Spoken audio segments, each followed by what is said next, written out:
Presidente. De acordo, presidente. Ata aprovada dentro da sistemática do voto antecipado, adotado por esta Câmara desde 2013. No decorrer da semana, os votos foram lançados. Os integrantes dos diversos colegiados tiveram acesso a esses votos e já se manifestaram.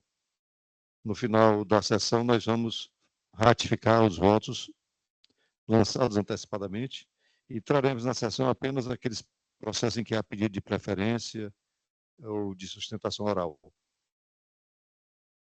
Os demais, nós vamos apenas confirmar os votos antecipados. E eu começo com os processos do SAGE. Eu chamo o item 57, apelação civil 013-9860, dígito 44.2018, em que apelante Torino Informática Limitada e apelado do Estado do Ceará, da relatoria da doutora Elizabeth. O doutor Samuel de Oliveira Garcia está presente? Boa tarde, excelência, estou presente. Boa tarde. Doutor Samuel, o senhor dispensa a leitura do relatório? Sim, por favor, excelência. O senhor está em 15 minutos. Mais uma vez, boa tarde a todos, excelentíssimo presidente, excelentíssima desembargadora relatora, doutora Elizabeth, e a todos que compõem esta Câmara. Minha sustentação vai ser simples e objetiva, porque eu quero destacar 2 pontos apenas, tá? Trata-se de um mandado de segurança em que objetiva o justo receio da empresa Torino ser tributada pelo ICMS de FAO acima da metodologia de cálculo determinada pelo convênio 193 de 2015. Então, excelências, até para delimitar a matéria, não se trata em relação ao tema 1093, que o STF determinou em 2021, salvo engano, a inconstitucionalidade do DIFAL sem a legislação complementar. Trata-se de metodologia de cálculo. Isso porque o Estado do Ceará, ele cobra de forma diferente do seu próprio decreto e do convênio ICMS 93 de 2015. O Estado do Ceará, ele coloca a redução que existe na operação de origem, no caso do Estado de São Paulo, na sua alíquota no Ceará. Isso, no entender da Torino, não seria o correto, porque teria que respeitar a legislação de cada estado e fazer, sim, a diferença, o chamado diferencial de alíquotas. A sentença, ela denegou a segurança, na verdade, ela nem julgou o mérito, falou que seria mandado de segurança contra a lei em tese. E aí seria o primeiro ponto a ser atacado na sustentação oral. Não é mandado de segurança contra a lei em tese, porque é um mandado de segurança preventivo.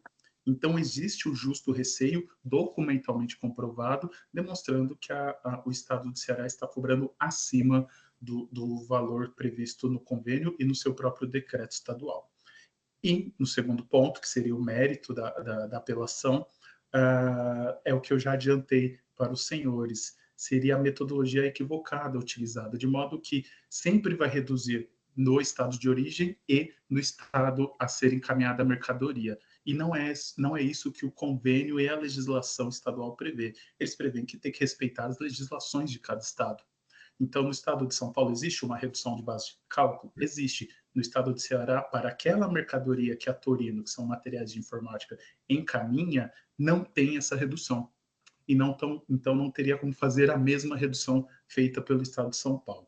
Esse seria o primeiro ponto. E o segundo seria a questão de retenção de mercadorias. Isso já é amplamente debatido, existindo até mesmo súmula perante o TJ Ceará, falando que não pode, deveria o Estado, então, em vez de apreender mercadorias, ou forçar os transportadores, e de uma forma até subsidiária, que eles responsabilizam os transportadores, a fazer o complemento desse DIFAL. Essa não seria a conduta correta, e sim lavrar o auto de infração, mas não impedir que seja feita a entrega das mercadorias. Conforme prometido, uma sustentação, acho que simples e objetiva. Agradeço pela atenção e estou à disposição.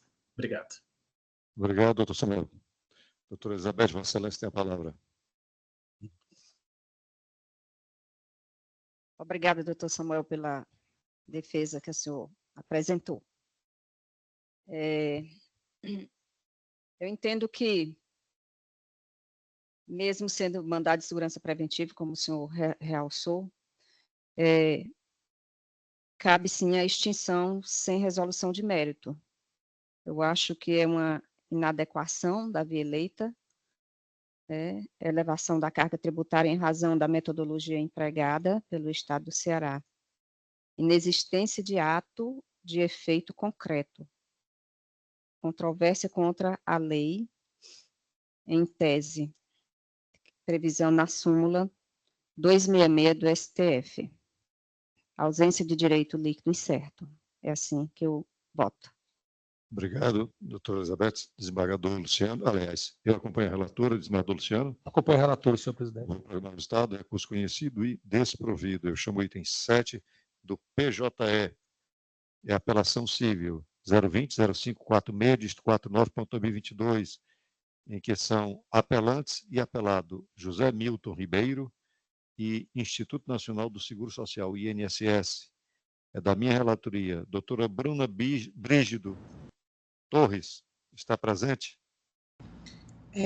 Boa tarde, excelências, boa tarde a todos. Obrigado pela oportunidade, estou aqui presente. Doutora Bruna, o voto que já prevaleceu foi pelo desprovimento do recurso de INSS e provimento da parte autora. Posso proclamar o resultado? Pode, excelência. Agradeço. Proclamar o resultado, recursos conhecidos, desprovido o do INSS e provido o da parte autora. Eu chamo o item 44, apelação civil 022-6330-73.2021, em que apelante Mandala Participações S.A. e apelado o município de Fortaleza, da relatoria do desembargador Luciano. O doutor Rodrigo Ribeiro Antunes está presente? Doutor Rodrigo, o senhor dispensa a leitura do relatório?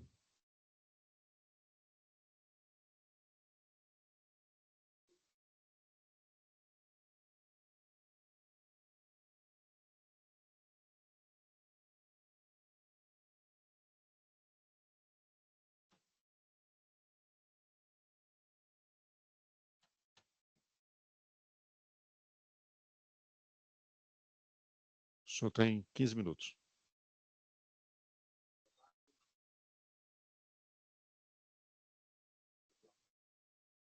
Luciano Lima Rodrigues, os amigos companheiros aqui de advocacia. A defensora doutora Joelina também está presente, eu conheço ela.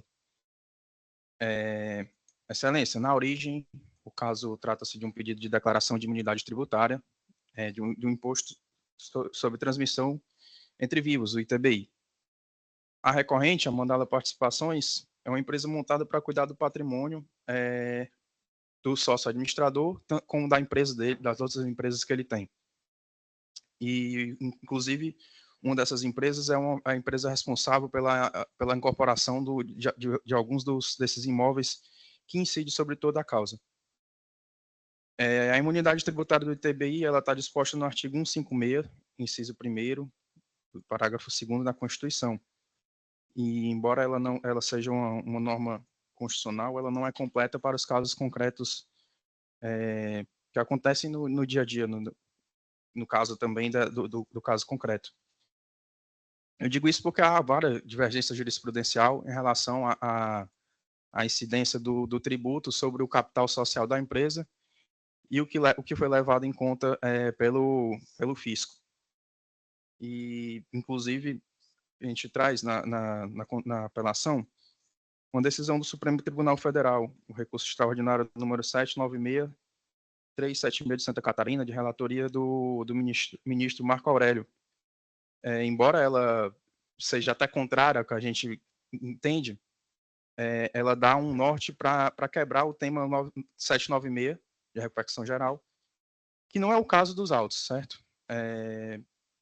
Isso porque esclarece a decisão que, embora acertada, né, a decisão do ministro Marco Aurélio, ela não se aplica ao caso em concreto, porque não é um caso comum de integralização dos bens em incorporação de imóvel em pessoa jurídica, que é o caso da Embec, que é a empresa que o senhor Antônio Bittencourt, sócio administrador tanto da Mandala como do Embec. Ou seja, a utilização do valor do imóvel foi utilizada exclusivamente para a integralização do capital social da empresa Mandala. E só para afinar, excelências, a gente pede a reforma da decisão de primeiro grau para que ela seja julgada totalmente procedente, acrescentando a imunidade tributária de TBI no valor completo do capital social da empresa. Obrigado. Eu que agradeço. Desembargador Luciano, Vossa Excelência tem a palavra. Pois não, senhor presidente. Eu vou ler aqui a emenda, eu creio que seja suficiente. Tributário, constitucional, apelação civil, transmissão de imóveis para fins de integralização do capital social da empresa, pretensão do reconhecimento de imunidade tributária do ITBI, bens que excedem o valor das cotas subscritas, sentença de improcedência, aplicação do tema 796, repercussão geral. 1. A imunidade prevista no artigo 156, parágrafo 2º, 1 da Constituição Federal, atinge apenas o valor suficiente à realização do capital social da empresa, devendo a diferença entre o valor do capital social efetivamente realizado e o valor total dos bens incorporados submeter-se à incidência do ITBI. 2. Não se pode perder de vista que a referida imunidade é expressamente dirigida ao capital social da empresa, que não se confunde com patrimônio societário e que representa exceção à incidência tributária, portanto, interpretação restritiva. 3. Não prospera a tese autoral de que a imunidade do ITBI, sob a transmissão de bens integralizados ao patrimônio da pessoa jurídica, nos termos do artigo 156, parágrafo 2º, 1 da Constituição Federal, deve atingir a totalidade dos bens, do valor dos bens incorporados. 4. Recurso conhecido e desprovido, sentença mantida em todos os seus termos. É como voto, senhor presidente. Obrigado. Como vota a desembargadora do Livramento? Presidente, acompanhe o voto do relator. Doutora Elizabeth? Acompanho o voto do relator. O programa do Estado, recurso conhecido e desprovido. Eu chamo o item 50, apelação civil 001-3194, dígito 58.2018, em que apelante é Euclides Andrade de Castro e apelado do Estado do Ceará, da relatoria do desembargador Luciano. Doutor Walter Rafael Maciel Bezerra, está presente? Sim, excelência. Doutor Walter, aqui nós temos uma circunstância, o voto que já prevaleceu foi pelo conhecimento e provimento do recurso. Posso programar o Estado? Excelência, só indago se é provimento é parcial. Daqui não faz ressalva, é total. Não é isso, desembargador Silva? Agradeço. É isso. Proclamo o resultado, recurso conhecido e provido. Eu chamo o item 92, apelação civil, sequência de 3 zeros, 1978, dígito 33.2000, em que apelante Francisco Irapuã Pinho Camurça e apelado do município de Trairi, da relatoria do desembargador Luciano. Doutor Irapuã, Vossa Excelência irá fazer a sustentação? O colega que começará primeiro, doutor Okay. Davi. Pelo videoconferência a dele. Doutor Davi Vasconcelos Taumaturgo, não é isso? Isso mesmo. Boa tarde. Boa tarde a todos. Boa tarde. Doutor Davi, o senhor dispensa então a leitura do relatório, não é isso? Isso. O senhor tem 15 minutos. Boa tarde a todos. Gostaria de cumprimentar cordialmente o senhor ministro-presidente, desembargador Washington Luiz, bem como o ministro relator desse processo, todos os seus pares e os demais colegas advogados que assistem a essa sessão.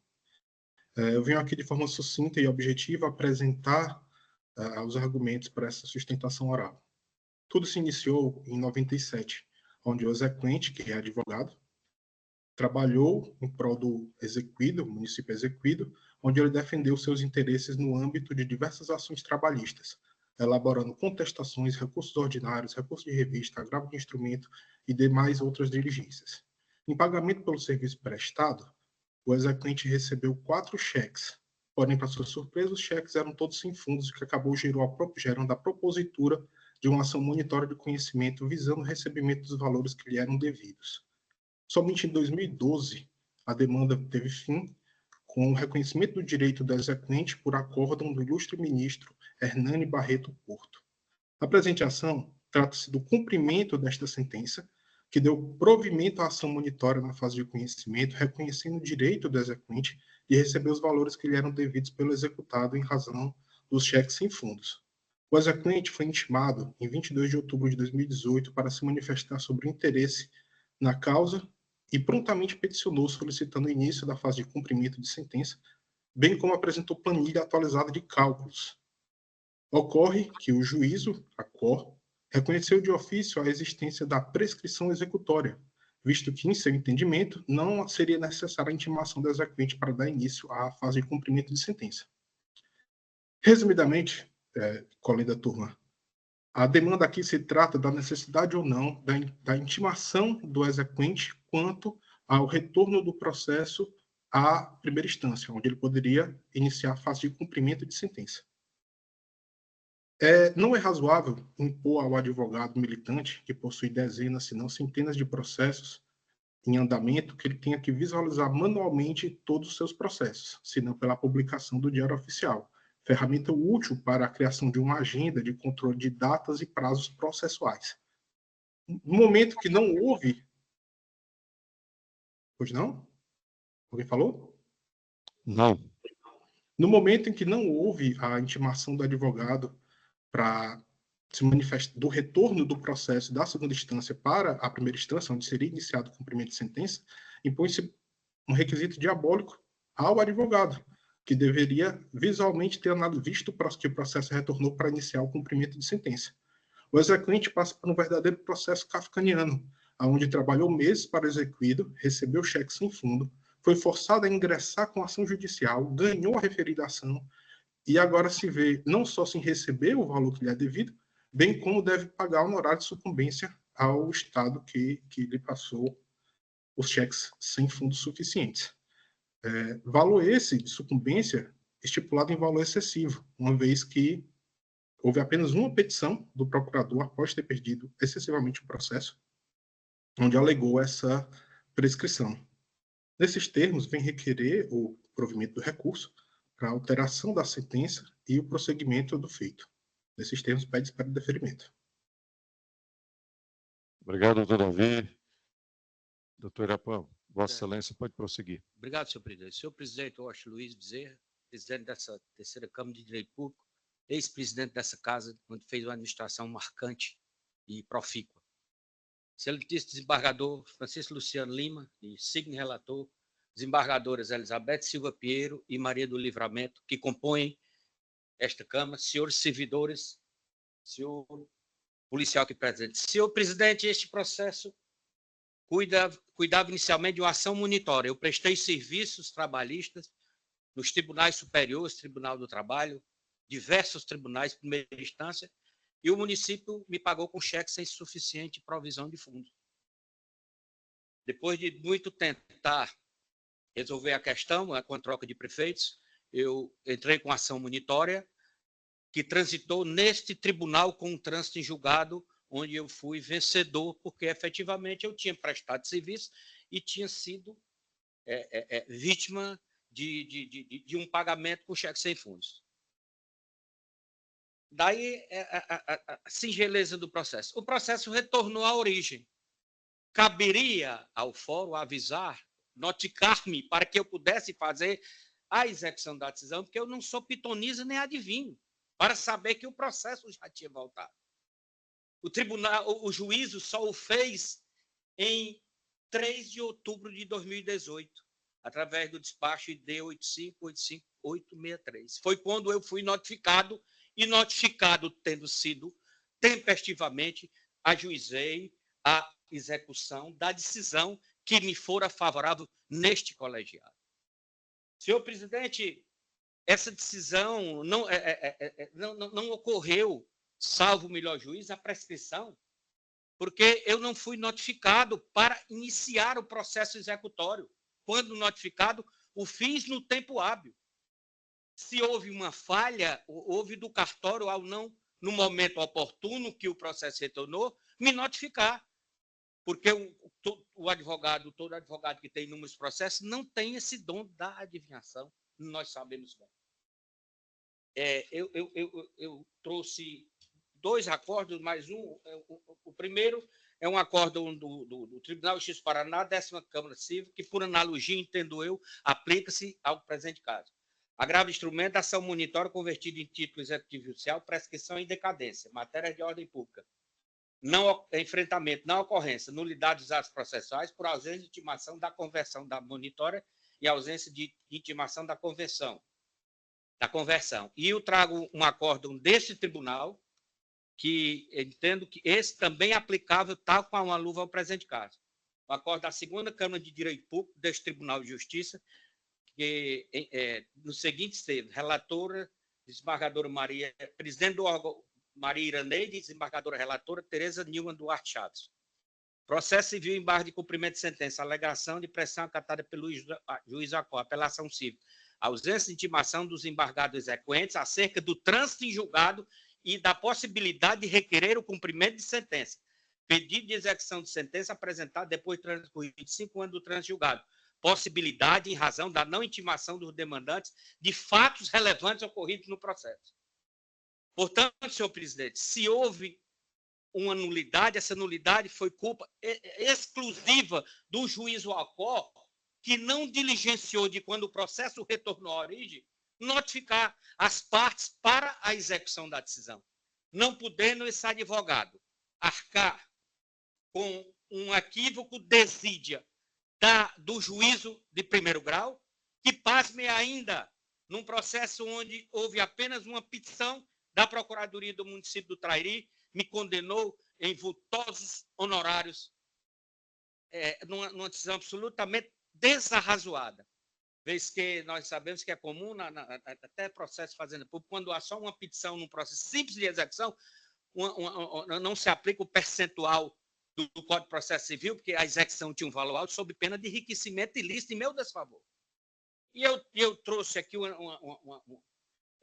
rápidas palavras de um jurista que eu entendo que trata mesmo, ainda que houvesse essa prescrição que não ocorreu, ela não deveria ser aplicada, porque aplicar a lei, nesse caso, seria acarretar uma grave injustiça em meu desfavor.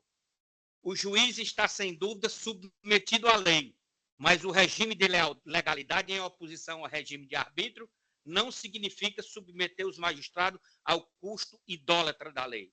Nem retira do juiz a missão dos casos concretos de trabalhar sabiamente com a lei para que prevaleça a justiça.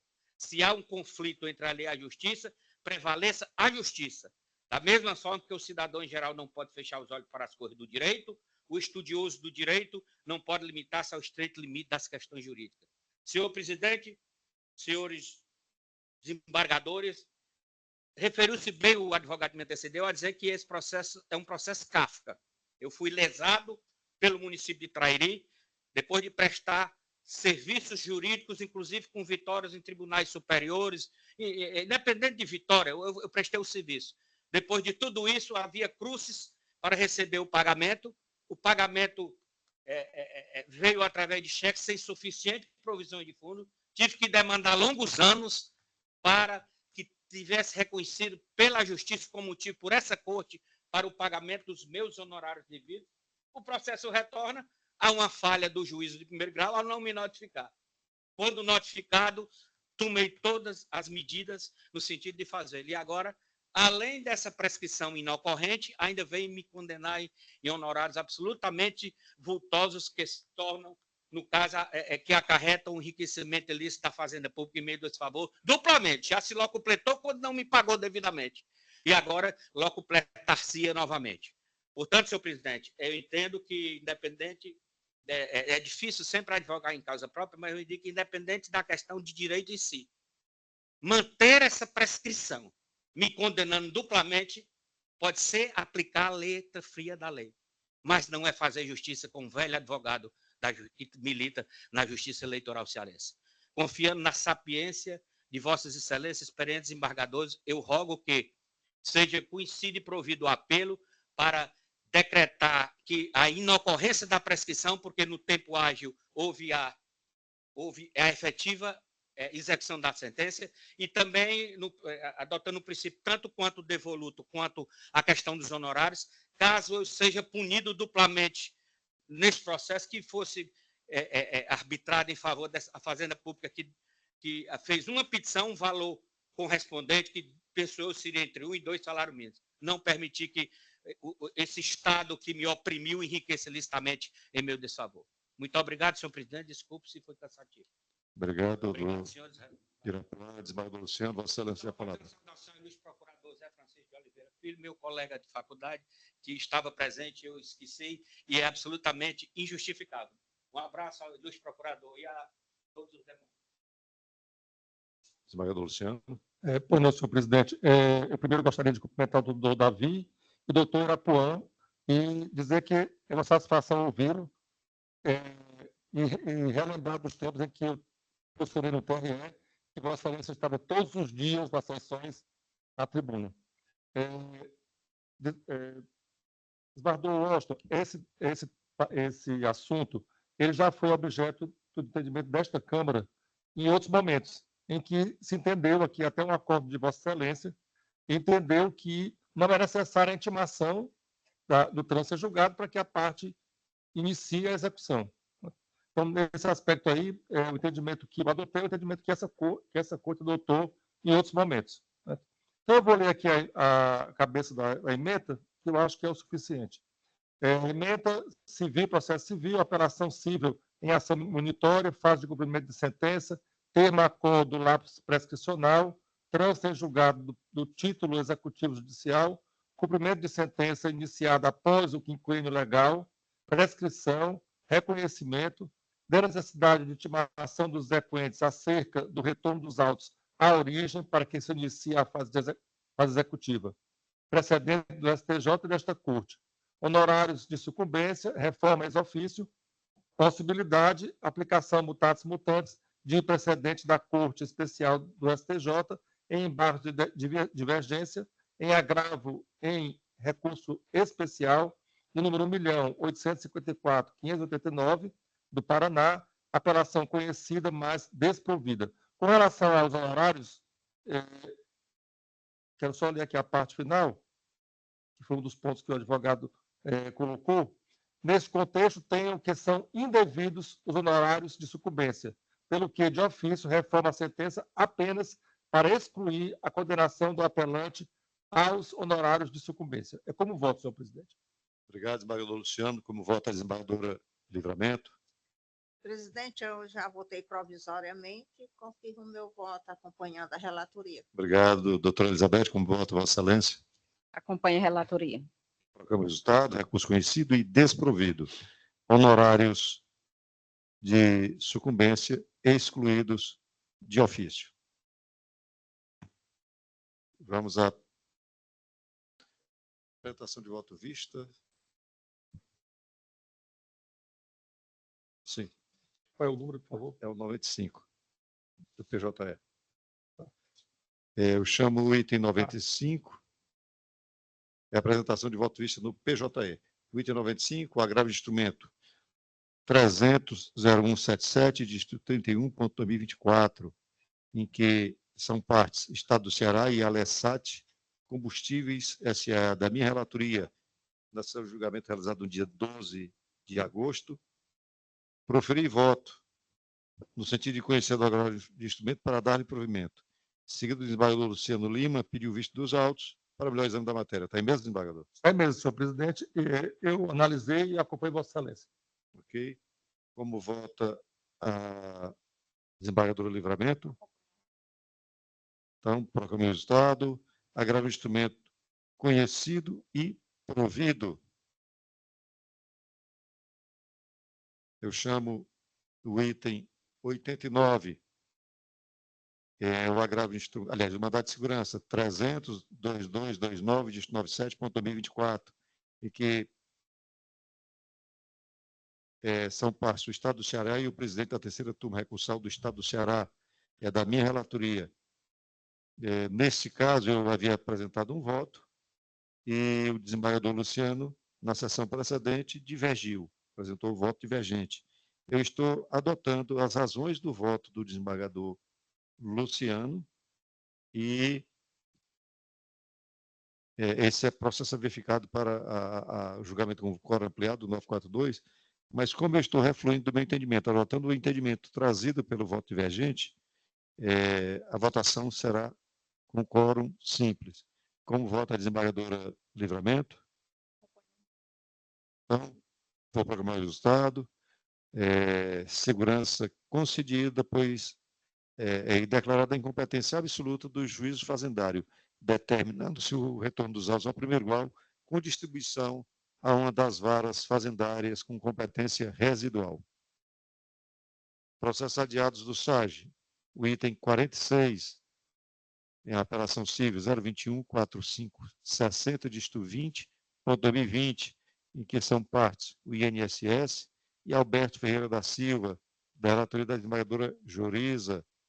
Adiados do PJE, o item 90, apelação civil 311.13, dígito 95.2023, em que são partes o município de Santa Quitéria e Terezinha Torres Ribeiro Farias, da relatoria do desembargador Luciano. E o item 91, apelação civil 020-0993, dígito 56.2022, em que são partes o município de Hidrolândia e Ana Cláudia Rodrigues Pinto, da minha relatoria. Retirados de pauta do PJE, o item 56, a remessa necessária civil 011-0450, dígito 09.2016, da relatoria da doutora Elizabeth. E eu indago se todos confirmam os votos lançados antecipadamente. Desembargador Luciano? Confirmo, presidente. Desembargadora Livramento? Doutora Elizabeth? Confirmo, presidente. Eu também confirmo, todos os demais processos estão julgados e o resultado será divulgado após o encerramento da sessão. Algo mais a tratar? Nada mais a tratar, declaro encerrada a sessão.